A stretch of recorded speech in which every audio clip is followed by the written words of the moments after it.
When you think of law enforcement, what gender do you think of first? Male. Firstly, I think of male. Men. The majority of people think of men as the face of law enforcement. But what about the women? Historically speaking, there has been an undeniable pattern in which women have been criticized and undermined for their abilities to work, especially in male-dominated positions like law enforcement. Unfortunately, in examining this issue, it has not been exposed or discussed enough throughout our country. It was not until 1910 where one of the first female police officers was hired in Los Angeles, California.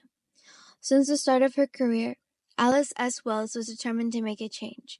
She faced several challenges, including backlash and discrimination for her gender. However, like Alice S. Wells, there are many women out there that have been undermined for their abilities in a male-dominated workplace, yet they learned how to adapt and combat such adversities.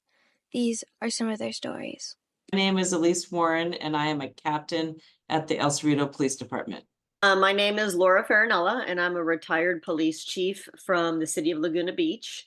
My name is Denise Felix, and I was in law enforcement for about 29 years. I was active and worked for over 20 years in Long Beach as well. Is there a reason why you're in like law enforcement? Like, were you inspired by anyone or something you saw, or was it just like a dream?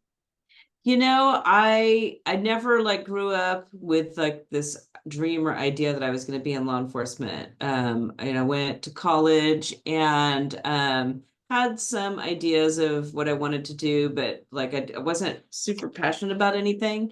I was a PE major actually, and was thinking about going into like the healthcare administration field. And getting ready, towards graduation, didn't really know what I was going to do. And I had a boyfriend at the time that was interested in law enforcement, didn't think a whole lot of it. He never went into law enforcement, graduated, worked some unrewarding jobs, and then started seeing like advertisements for law enforcement careers and started thinking about it and decided to give it a try, and been in it ever since. So in answer to your question, it wasn't ever a passion. It was just something that kind of fell into my lap. I will tell you that I was getting my bachelor's degree in criminal justice. So it kind of went hand in hand. So when that internship came available and I had the opportunity, I was like, oh, well, let me see kind of where this takes me. So that's kind of how it started. Never always a dream, and just looking for a job out of college that was I have a lot of energy, and I want to be outside doing things. And so I was living in Long Beach at the time, and there was a commercial on TV that they were hiring, and I thought it sounded like fun. You were sitting behind a desk all day, you were out, working with the community in a car, driving around, and interacting with people, and that sounded fun to me, in a team environment. It's like your academy training, did you ever like face any issues there because of your gender and who you identify as? Or was it always like you kind of just kept going and pushing through? No, I never did. There was 100, we started with 125 people in our class. I went to the LA County Sheriff's Academy. That's where Long Beach was sending people at the time. And then I think we graduated 75, but no, I never did. There were quite a few women in the class, and we had female TAC and drill instructors, or TAC staff that we call them. And so, no, I never felt that in the academy at all. But yes, I do think so an example is when part of going through the academy is you go through phase training when you're done. So what that means is you finish the actual academy, and then once you get out of the academy, they send you to phase training, and you go with an officer for a series of months or weeks, and you go through different tests, and they have to evaluate you until they let you on your own. And my very first training officer was this big white, like football looking player, like officer. And I knew that he didn't want me to be his trainee. Like, it was like, oh my gosh, I got this small, young stature little girl. What is she going to do? And so when I had to ride with him for almost a month, and he was really hard on me. where other trainees were getting high marks, he was marking me like low or barely even making average. And I remember one day we talked and he said, you know, I'm not like these other training officers. They shouldn't be giving their trainees high marks. If that was the case, you wouldn't be in the first phase. And so he was really honest and fair. But I remember one day we went on a call and he had told me, he goes, I don't know how you're going to respond in certain situations. Like if you're going to be a person that's going to have my back, because him being like a big guy, me being a small gal. And I remember that we went to a call and it was like a domestic violence call where I had to go in and use what they call verbal judo. So you have to really use your words. What I have learned in law enforcement is it's not always like force. You don't always have to put your hands on everyone. In fact, our gift as women is our words and how we talk to people and how we treat people. And more often than not, men respect women and they don't want to necessarily hurt women. So when I went into the situation, I was able to diffuse it. When I needed to raise my voice to get their attention, I was able to do it. Long story short, I handled that situation. And I remember that after that day, that officer had so much respect for me. And he said, you know, he goes, you did such a great job. And I was so impressed. And he ended up passing me on to phase one. And I ended up, you know, that's when I became a police officer, but we became really good friends after that. And he was just like, you know, you taught me something. You know, I had this perception and my perception was wrong. When you needed to handle a situation, you dealt with it and you dealt with it with grace and compassion, and they listened to you and you were able to control the situation. So and that's one of those things where you build a little confidence in yourself, because these are all things that we have. It's kind of like helping your brothers and sisters or anybody that you love handle a situation that they can't resolve themselves. Yeah. I remember like early on in the police academy, having classmates tell me they didn't think women should be in law enforcement. And always feeling like the need to prove myself above and beyond. This came up earlier. I did an interview with someone else, and they also said that they felt like they always needed to like step up and do more because like who they were and like their identity. I was just curious, like, do you think that sort of changed your ways of like traditional femininity and like how like you act like as a woman? Yeah, I feel like I had to, always be tough, couldn't express emotion, couldn't get emotional at work. Um, and I always felt like I had to, have a retort for any negative comment. So, be like a little overly assertive to kind of fit in. Like when you were talking about like the fitting in, was it like more so like the way you acted or like your appearance and like who you were as like a person? Um, I guess a little bit of both. I felt like, especially in my early years, that women were kind of categorized in law enforcement of one of two ways. You were either like the cute girl that you know, got a lot of male friends because of your looks, or you were, the more serious person concerned about your career and, took on kind of the, don't wear the cute outfits and the cute hairstyle and the makeup and just, be like put on the professional face at all times. Thing of just because you're a woman that you're gay, or there's all these stigmatisms that come with it. And there are gay women in law enforcement, but not everybody's gay, you know what I mean? Yeah. Like, so it's just who you are and what you bring to the table, and you can still have a family. And I mean, I have 2 kids and my husband was in law enforcement, and we met, we work for different agencies, but we met later in life, and I already had my career established and house and all kinds of things that I've done on my own and created, this environment. I definitely think that that there is a certain personality to be a police officer, and that you can be feminine, but a lot of times I think that as women, we overcompensate because we're always trying to prove ourselves.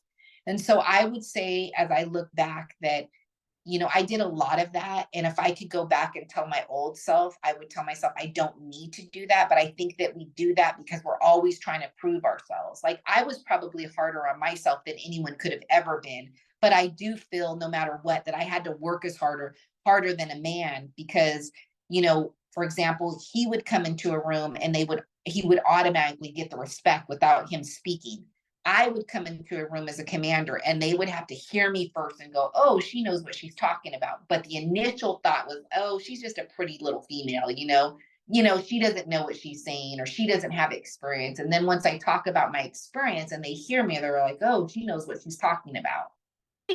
Well, for us, it didn't, being two gay women, that's really not the issue for us. Yeah. But you're right. I think for some straight women coming in, there was a little bit of a hurdle of being in a very masculine role and wearing masculine clothes. And, that, I think, you're talking to the wrong people for that, but I think there was a little bit of that for them. Sure.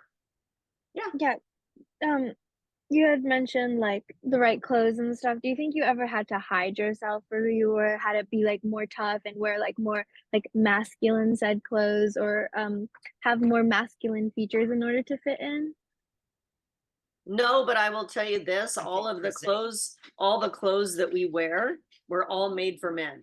So when we Mhm. went to go get our uniforms, there was no like really female uniforms. It was all male uniforms, or our vests were, everything we wore was very male driven, there, and now it's different. They do make female, like uniforms and things like that. But when we went, it just wasn't really like that. You had to wear the guys' clothes and had them tailored to you. And then later on, they did bring on our vests, were very straight before, which was, I'm not, it depends on your size. But then they did come out with women vest, and I'm talking about bulletproof vests. And then they made them too big, like too pronounced. And they were uncomfortable for somebody who didn't have those features. So I think they had to go through those hurdles of what was like the right thing to do or fit, because you want to wear your vest. So I think it's hurdles on their part. I think Long Beach was really good in the sense of they always made sure there was a female on the tax staff. So if there was female issues regarding the females, they had someone to go to, because if you had all male, then there's nowhere for them to speak to on certain issues. Because there were times I was teaching an academy class where a female was getting harassed by another male recruit with statements being made. And it was pretty bad because he was hitting all the females. And I think it was good that it was a female, because she was able to come to me to say something about it. Then I was able to report it. So it's important that you have at least a female on that situation to go to, because sometimes you don't. You will be in a room where it's all male. It just happens. The number is just too high. I think like male coworkers have given like opportunities that you felt like you were next in line for, like they chose them over you because you were like a woman in law enforcement. I definitely think that it's still male dominated, and there's still a lot of work that needs to be done in law enforcement. Absolutely. I still left as a commander sitting at a table with all white males, and I was a big advocate of saying, we have to represent our community, and we don't represent our community with a whole bunch of white people sitting at the table. We need to have women, we need to have people of color, because they're the ones that know about those different cultures and what's going on, to be able to come up with solutions as to how we fix problems within our community. But it is still the good old boys. And I'll be honest, I got passed up on different promotions, and not because I wasn't deserving of it, and not because I wasn't the best person for it. It was because they gave it to their buddies. It didn't matter if I was, and what I would say now is that it does happen, but I think we're getting better. And I think that I still would tell other females, or even any other officer for that matter, because I was a training officer and I had a lot of exposure, is that you just have to do a good job. And sometimes you can't control what's going to happen, but as we make those changes and we get someone like a female in power, that you would hope that she or he would make the changes that need to be made and not still give it to someone just because they're their friend, because you can still see that happening. You know, when they do put a female in that position, it's almost like she owes them. Or one of the big things I did see in law enforcement is that you would think that as women, we would band together, right? And we'd be a strong like unit. But what I found was that women were harder on women, and that we weren't each other's advocate all the time, that it was kind of like that dog eat dog world, because there was so few of us, and that made me sad. So I really tried, as I got higher in my rank, to really mentor young women, because I wanted them to know that they are strong, that they are powerful, that they are beautiful, that we should, if you have a skill that I don't necessarily have, I would want to partner with you so that we could work together, so I could get stronger in my skill and you could get stronger in maybe a weakness that you have. That was something important to me. Absolutely. So I spent the first 28 years of my career with the Contra Costa Sheriff's Office. And uh it was pretty well known, you know, in my younger part of the career, we had a sheriff that had been in office from the 70s, and he was a Marine, very much into masculinity, and it was kind of an unknown or known unofficial rule that only certain number of females could be at certain ranks. And a number of times, once I got into the management ranks and tried to break above that, I was passed over for men that had less experience than I did. Yeah, how did you, like, overcome that? Did you just, like, try to work harder and, like, prove to them that you were better than them, or was it just, like, over time it became better and you got these opportunities?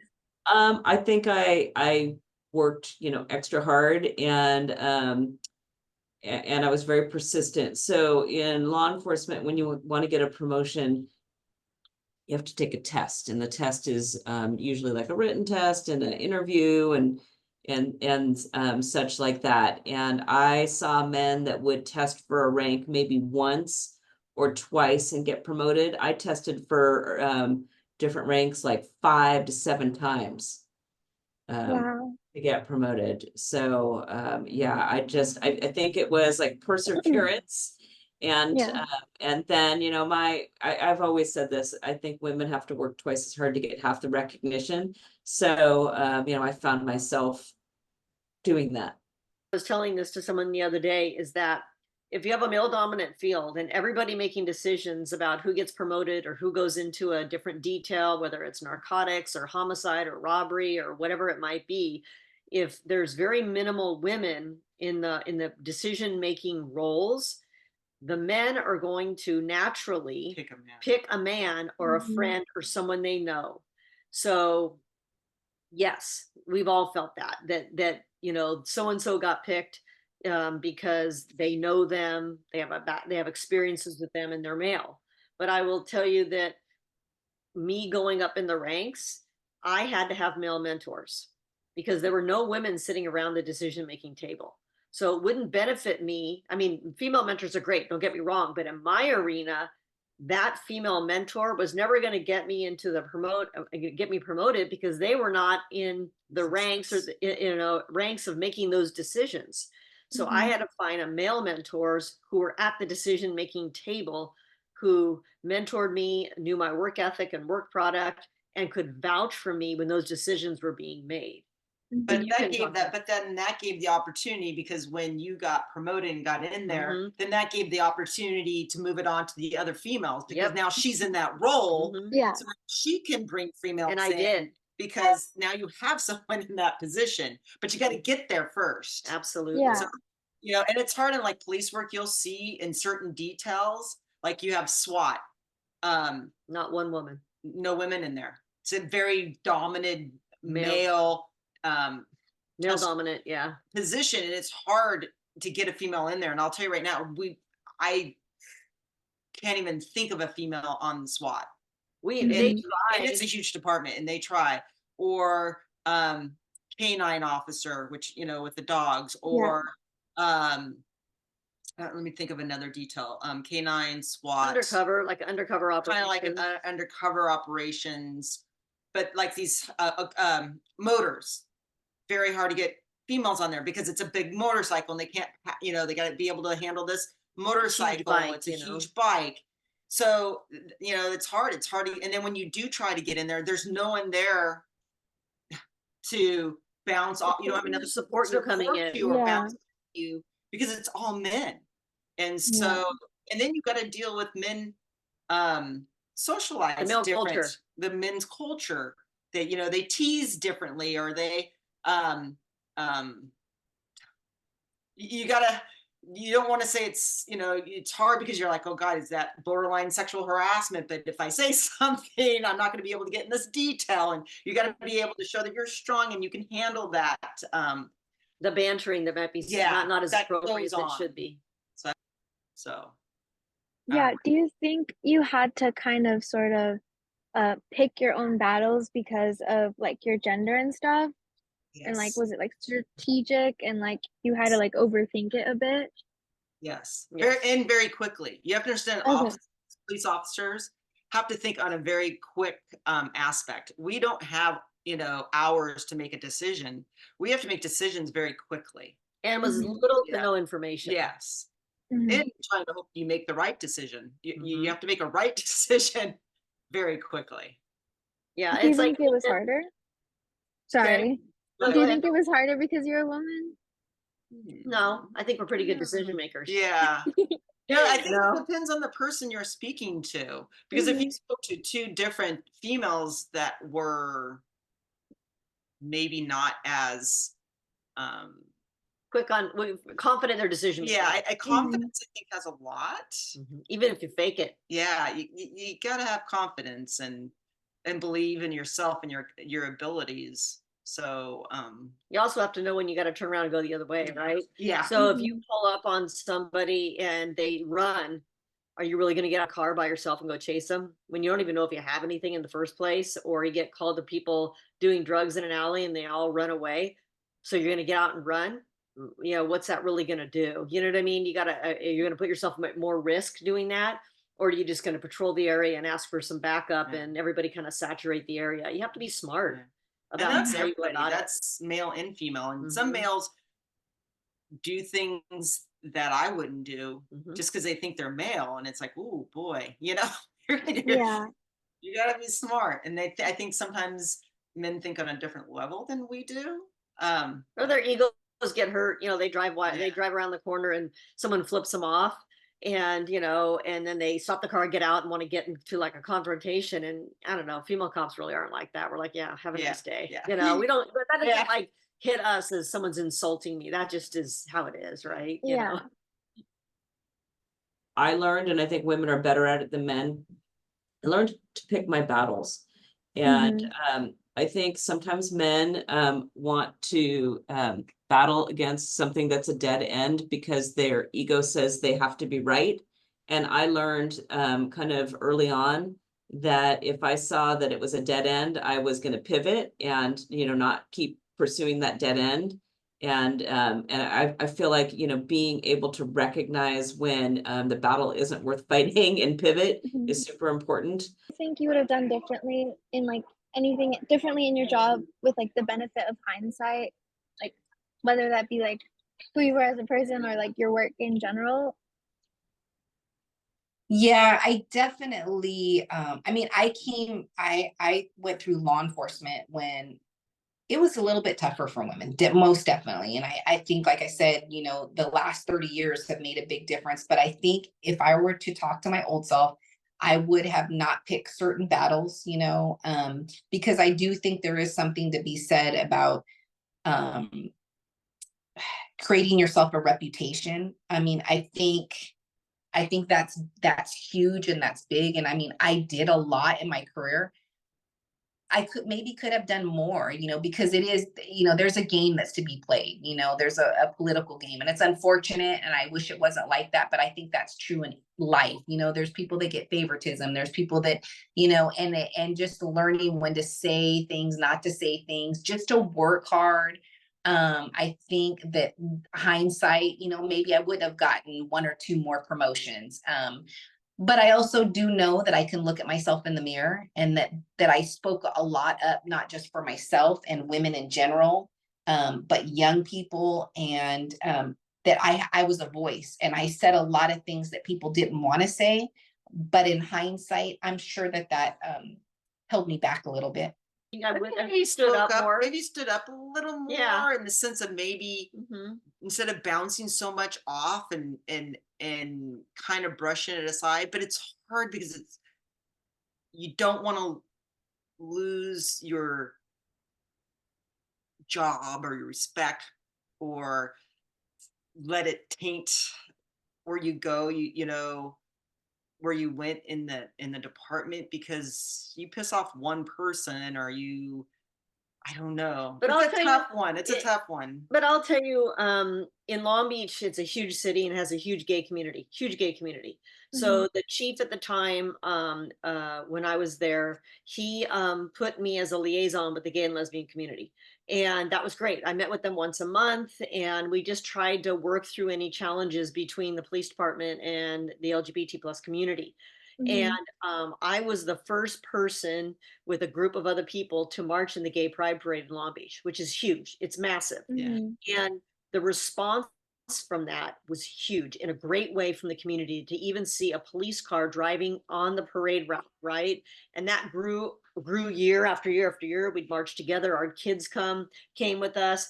All the gay and lesbian and straight cops that were allies would march with us. The chief marched with us, and that was huge. But after the first time I did it, I came back to my police car the next morning, and there were 2 gay flags broken and sat on the driver's seat of my police unit. And there was anti-gay literature sitting on the car. And so I probably would have maybe reported that now, those kinds of things. Yeah. And I heard from friends who are allies that another fellow sergeant said that I was misusing a police car, and that I had the AR-15s in there, and if someone needed them, I was in the parade, which if that ever happened, I would leave. You know what I mean? Like, Yeah. so, But I think it was good that but I did it beginning, anyway. you let it bounce off, and Let then it bounce off me. next Yeah. year you don't let it hold you back. You do No, it again. do it You again. just go do and support and show, because you got to change the path for the people coming on, and you got to show them that don't let those Yeah. things bother you. But yeah, some things like that you should report, but you got to know when and not to do it. And they still do it to this day, even though we're not there. The police department is involved, and a huge cadre of people march in the Gay Pride Parade in uniform with their black and whites, and it's huge. It's so important to have that visibility. And so when the gay community has to call the police department, maybe they don't hesitate, right? And they Yeah. know that we are accepting and a diverse group of individuals. You got to change the path for the new. Yeah. Oh yeah. I mean, absolutely. You got to the change. You pathway. got to change the path for the new. Mhm. Yeah, uh, absolutely. new Absolutely. people coming on. Well, now it's gone from, when I came on, I was in the closet because I was afraid, and to now we actively go recruit at gay pride festivals. Yeah. It's a completely Yeah. different way. It's Yeah. great. Yeah. With your 29 years, what do you think was probably your favorite thing that had happened? Whether that be you created a good positive change, especially for women in law enforcement, or going into law enforcement, or just a really big accomplishment.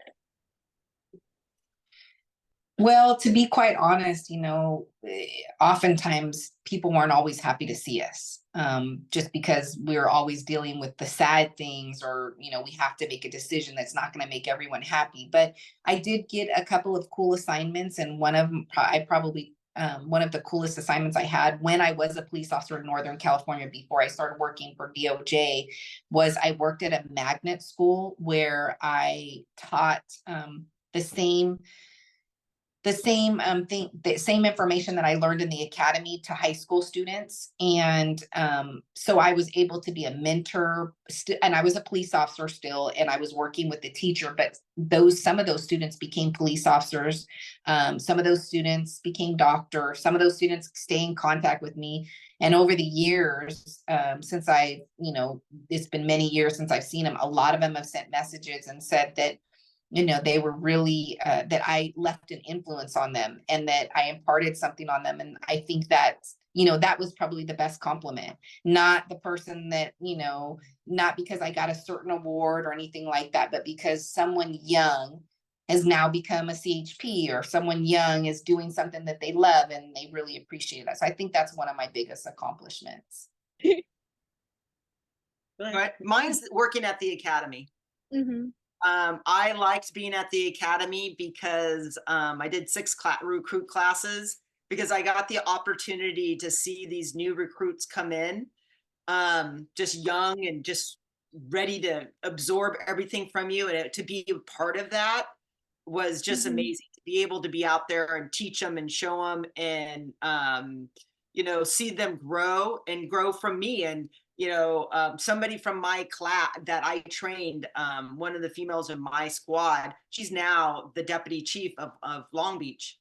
And that Laura was the first deputy chief of our city for Long Beach, is the very first. And so now Megan Zabel is the second female, which isn't easy, because the command staff is, especially at that rank, they've never had a male chief. So they've had, Laura was the first deputy chief. Since she's left now, Megan is the second.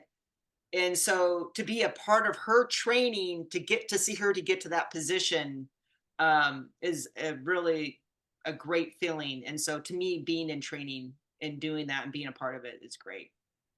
That's mine. Yeah, mine will be being a police chief. Yeah. Going into a police organization and making it your own. Yeah, that was great. And in Laguna Beach, of all places, what a great place to be a chief. Great community, great cops, and to basically make it even better than when I found it. I think when I left it, I made it better than when I found it, and modernized it and all of those kinds of things. Lowest crime rates in history when I was there, and all those things. Grew the department technology wise, it just in everything we did. Community outreach and engagement was increased. So yeah, being a police chief for sure. Just to bounce off that, to show you an example, Laura became the first female chief of Laguna Beach. When you go into the office, it's kind of like you look at this wall, and they have a wall before you go into her office of all the chiefs of Laguna Beach, and they're all men. It's all white men on this big wall. It's all white men, and then you see Laura's picture on there. And it's she will always be there. Again, it's a male chief again, but she will always be on that wall. And it's hopefully there'll be another female chief in Laguna Beach. But to be up on that wall and change that history, you need people like Laura to do that. And hopefully there'll be another one, but to see that it's all white men, you're just like, oh my gosh, come on, but you need people like us to break that glass, to do that. Yeah. It's not easy. So. And as far as like the one thing I was most proud of, I think I was promoted to assistant sheriff when I worked for the sheriff's office, which I was, one of very few women that got that far. And, I credit forming the right relationships with the right people, that kind of helped boost me up, and recognizing that, it was my hard work, like I earned it, but there was other people that contributed to my success. And I held that position for 5 years. And I retired from the sheriff's office in 2018, and I took a job in Clayton as the chief of police there for 4.5 years. And then I came over here for the last 2 years. So, but I think, for me, the proudest time was when I finally made that rank of assistant sheriff after having to test multiple times for lower ranks, time and time again, and not giving up. Do you have any specific advice or tips for young women that want to go into law enforcement but are too scared, or feel like they might be judged or criticized for going into that career? Well, one of the things I say it to my own daughter who's 16 is that I do think, I do believe in what they say, you can do anything that you put your mind to. And I don't think there's any walls, unless you create them. I mean, obviously, if you want something, you work hard. If you're not good at something, you're resourceful. You find um, opportunities or people that can help you in those kinds of things.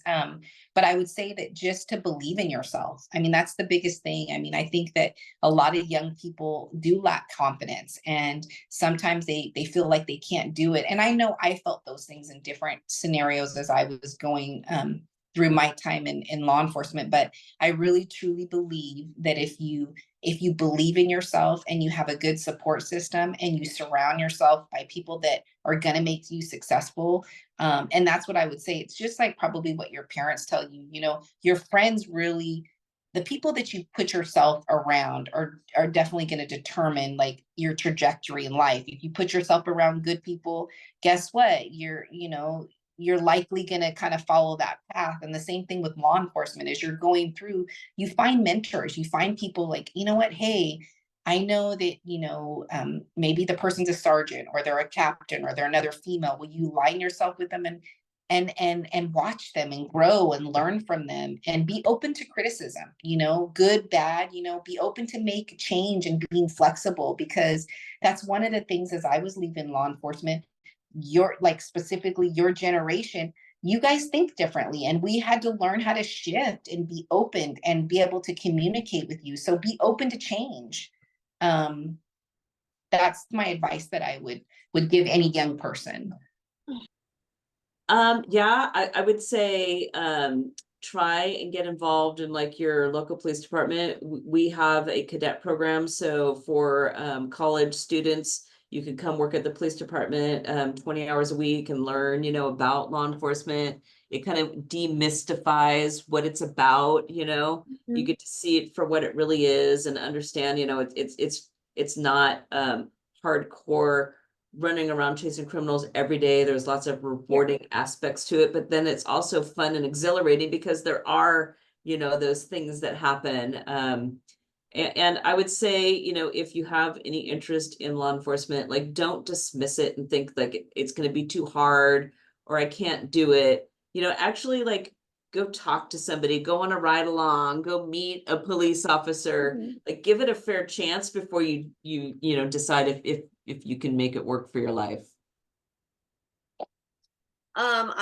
Gosh, yeah, I think stay strong, be your own individual, focus on the work, and know that you can do any role, any detail, anything that's offered up to you. And don't be limited by seeing only males in those roles. That you can do those as well, as long as you do the hard work and have a great work ethic. I think any of that. Yeah.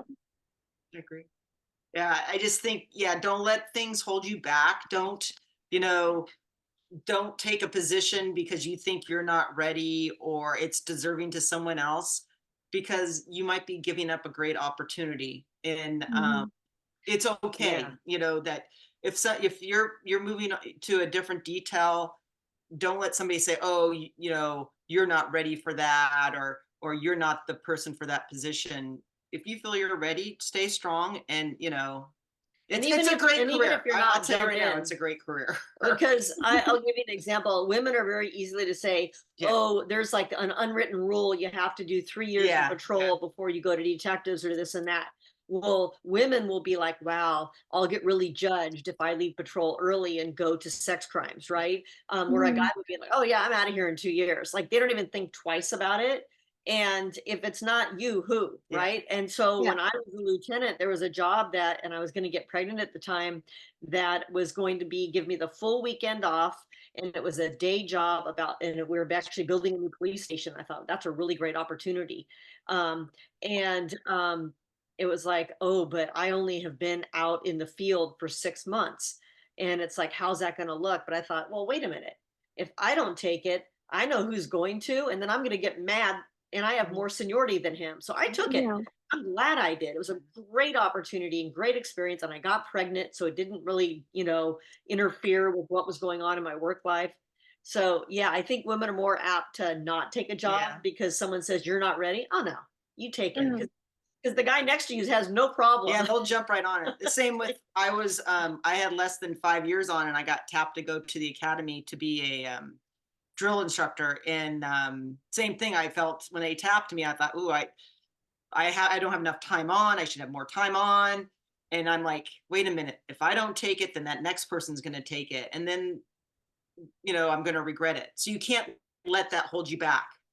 Take those Mhm. opportunities to do it because you know If not you, who? All these women came from different areas and had different experiences, yet they were all critiqued for their gender and identity.